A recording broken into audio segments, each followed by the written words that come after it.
call themselves the Foos in Medicine. Garcia and Alexis Aleman Have become a social media People started sensation. reaching out to us. Today we got Foos in Medicine tapped in. Yes, sir. What's up, y'all? Foos in Medicine here. And right now we're about to debunk some medical school myths.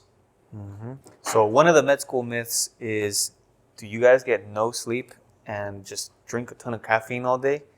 What do you think? It gets a little complicated when you're in rotations, I think, during clinicals, because it's, that's a whole nother conversation.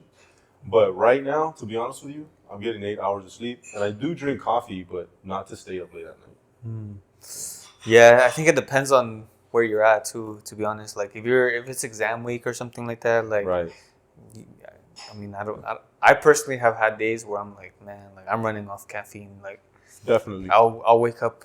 It was pretty bad at one point, especially during same. surgery. I would wake up at like 3 a.m., have a coffee, Yeah. go to the hospital, have a coffee there, come home, have a coffee. Yeah. And so it can be pretty bad, Right. but also like, when I can and I have the ability to take care of myself and not run off caffeine, like I do try to get a good amount of sleep and I do try to lay off the coffee. But sometimes you just got to do what you got to do, to be honest. That's true. Mm-hmm.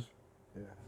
There's no free time in med school. Myth. I think that you got to be more strategic with your time. I think in terms of like having free time, if you're just trying to sit around and stuff, I think it is hard to do that. I think for us, that doesn't mean you're like always studying, always in the hospital, but you got to be strategic in terms of, all right, I got this chunk of time, I got to go to the gym. I got this chunk of time, we're going to film a video. I got this weekend off, I'm going to hang out with my friends this night. So, we can call that free time, I guess, but you definitely got to be strategic, in my opinion, with our time. I try to make sure that I'm not like really wasting time, because honestly, time is really important, especially when you're in med school. And to be honest, you still have time to like work out and have fun here and there, in my opinion. Yeah, it's kind of, let me see. Yeah, it's kind of This tough fool to. doesn't have fun, that's why. Nah, chill. Nah, I mean, I do try to have fun. So also, like, I think one really important thing for everyone who goes to med school, and honestly, it doesn't even just apply to med school. Anyone who's busy or has something going on, even if you're just working, Facts. like you only have a limited amount of time in your day, Facts. no matter what you're doing. Like if you're spending 10 hours at work, that's 10 hours of your day, Mm-hmm. and then you count like sleep in, whatever, like you only have a limited amount of time. Yeah. So, and especially like if you are like in something so demanding like medicine, like your time is even more limited. So one thing for me coming into med school, like I set a list of priorities. It was like I had these things called my non-negotiables, and I was like, no matter what happens, no matter how busy I get, like, man, this is gonna be my priority. This is like eating to me. You know what I mean? Yeah. And one of those was like, I'm gonna work out. No matter how busy I am, I'm gonna find a time to work out. Yeah. So even if it means like, like I'm gonna cut my studying a little bit short to get like a 30-minute exercise or whatever, like I'm gonna do that. Because I know how important that is to me, and for me to, be performing well, being able to do well in school. Like if I don't get any sleep, if I don't get any exercise, I start feeling really crappy, and I start doing really bad in my exams. So that's what personally, like, that's something I prioritize. So no matter what you're doing, if you're busy, create a list of what your priorities are. Like it can be anything. Yeah. That's good advice. Not a myth. I personally kind of like that. I'm the type to like, worry about today, because when I start thinking about next week or next month, I tend to get very anxious, and it tends to really stress me out. And I like to have my plan for the day, make sure I go through that plan, and then, get some good sleep, rest, and then refresh, and then next plan tomorrow. So, I would say that anything, that's how I would approach it. But, I understand different people have different ways of approaching it. And for me, it is kind of more of a day-to-day basis that I like plan out my day. And it helps me stay on top of things and not stress out about, something I can't control that'll happen a month from now and stuff like that. So, to be honest, I agree with you. Yeah. I mean, even thinking about this question and you mentioning like, things that we have to do later on, man, I'm stressed out. Yeah, right. Yeah, Exactly. my hands are sweaty right now because I'm I start thinking about like we have a lot coming up. Yeah, we have so many deadlines and stuff like that. Yeah.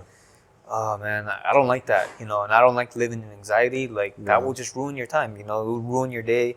Like if you're always worried about what's tomorrow, what's next week, whatever, like you're not actually like living in the presence. Right. And so, for me, like I do like to take it a day at a time. Obviously, like you gotta keep in mind, like, oh, you know what, like if I have something due next week, I'm not gonna even gonna think about it till that day. Like don't procrastinate, but also being like, okay, you know what? Like, I'm gonna take care of this little chunk of this today, and then whatever I get through today, that's what I do. Then tomorrow, again, just keep going and resetting every single day. Exactly. I like that because even approaching an exam, for example, you want to study, a certain amount of time each day, things like that. If you're worried about next week, you're not even able to focus on the now, like you mentioned, and it kind of just blurs up your focus. Yeah. So. Especially when you're starting, like anyone taking a class or whatever, like. If you take a practice exam, the first week of the class or whatever, you're gonna fail. And imagine just like thinking that, like, and you carry that with you every day, just like, dang, I'm failing. But it's like, bro, you're like 3-4 weeks out of your exam. Like, you're gonna get there. Just worry about where you're at right now. Exactly. Myth.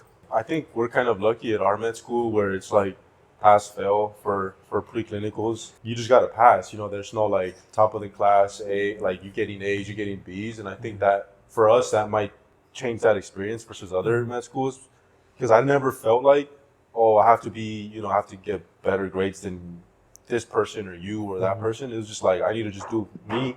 I need to pass, and I just worry about me. And it's like everybody has their own thing. I feel like that's the kind of like vibe I get from everyone just doing their own thing. We're talking undergrad, that's a little different.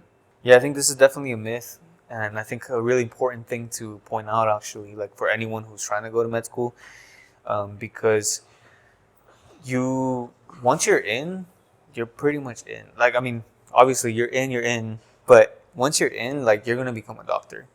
And like I've mentioned this before, but I remember, I think it was our first day of school, like someone told us like, yo, like you guys are all here, and the only way you're not going to become a doctor is if you somehow decide, for whatever reason, you decide you no longer want to do it. Because you're in med school, you're not competing with anyone, like you said. At this point, it's just like, okay, we want everyone to thrive. You're already in, like we want to make the best doctors you can be, and we're here to support you and all that stuff. So, but yeah, like you said, undergrad was not like that. It was like, yo, here's 1,000 of you guys, only like 100 of you can get an A or whatever, and then you guys fought for the grades or whatever. But some schools are like that, some schools do rank, like you mentioned, and I mean, honestly, I didn't want to go to anything like that, to be honest. Same. Yeah. Same. I think that kind of goes back to like the last one. I think by nature we all have that in us because we had to be really competitive to get here, and in order to be in that seat that we were able to obtain, like you just kind of had to be competitive. You had to like really work hard. You had to really try to be the top of your class or whatever in undergrad. So I think just having that in you, because like we mentioned, the toxic environment of being a pre-med and like how hard it is. You come in that to med school, like by nature you just want to be the best version of yourself as well.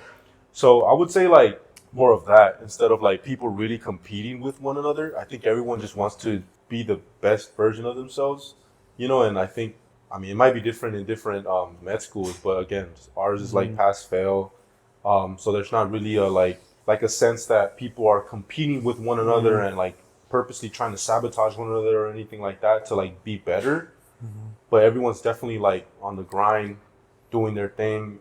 And it's for me, if anything, it's motivating. Like if I see someone like, damn, you're doing this, like, that's what's up. I'm gonna try to do something like that too. And so, but like you, bro. What do you mean? You're doing hella stuff. You too. It pushes me every day.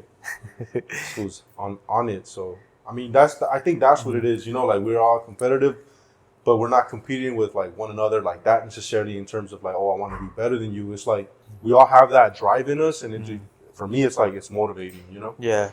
And I do think that other people. I agree with everything you said. I do think that some people do have that, and it's like, how there's like competitive specialties. So like people going into derm or whatever. Like I don't know what their situation is like, but there's really competitive specialties that like crazy amounts of like research and quién sabe qué and publications and like insane like scores on your board exams to get into that specialty. Right. And for them, it's a lot more competitive. So I don't know what their dynamics are, but yeah, unfortunately, you can't get away from that. Like, you're right. You will still have that competitiveness in medicine, as no matter how far you go into it. Don't worry about it, y'all. Just be the best version of yourself.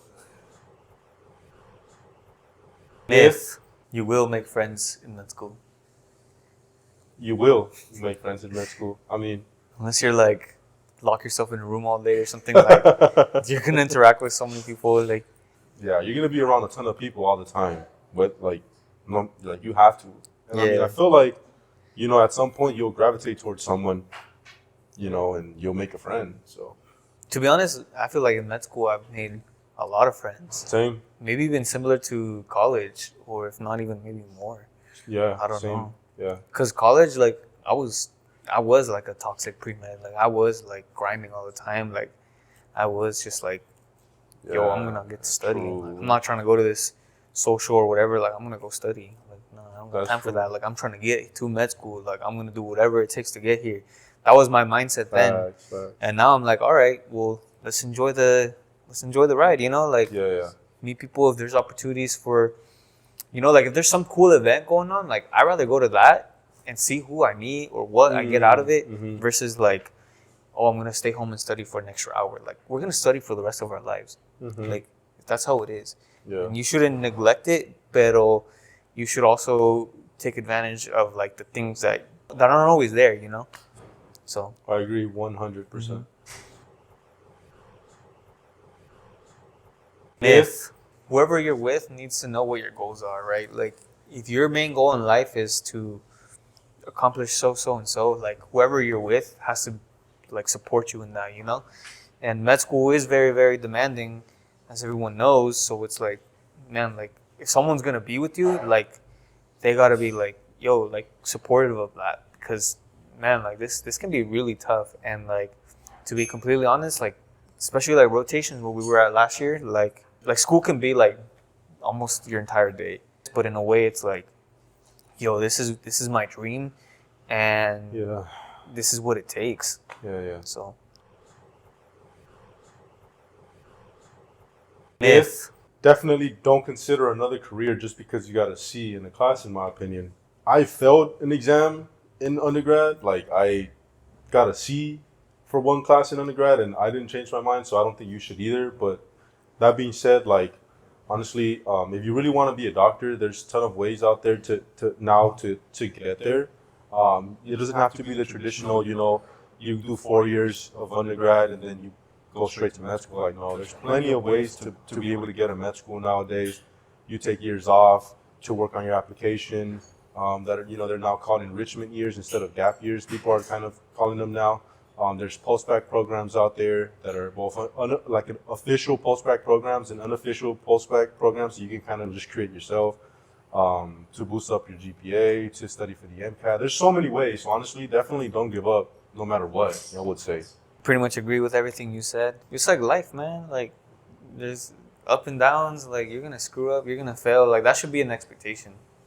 If you're a perfect student and you go through college having perfect A's and perfect grades and everything, how are you going to handle when you get to med school or wherever in life and you get to some point where it's like, damn, like I'm no longer winning, you know, like I'm no longer succeeding in everything. Like I feel like you need to get comfortable with those failures. Facts. Like and once you get comfortable with those failures, like man, like you do that to anything else in your life, man, like that's gonna help you grow, you know.